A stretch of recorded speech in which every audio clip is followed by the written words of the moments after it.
在使用 vivo X Fold 5的时候，老是有一股冲动，我想把它给飞出去。因为它有如小时候玩过的纸飞机，有薄薄的双翼，轻盈的机身。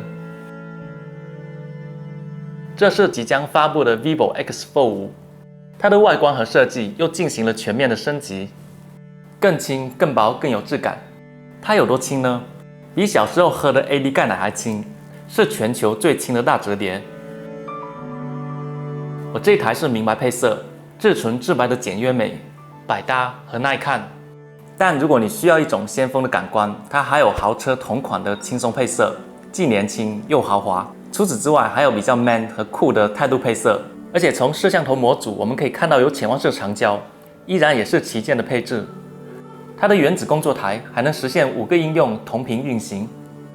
总的来说 ，vivo X Fold 精心打磨的高级质感以及折叠形态的商务气息，会给年轻用户带来一份成熟和稳重。而对年龄偏大一点的用户，它的潮流个性又能增加一份时尚活力。所以这次 vivo X Fold 5会不会是你的期待？大家可以关注一波。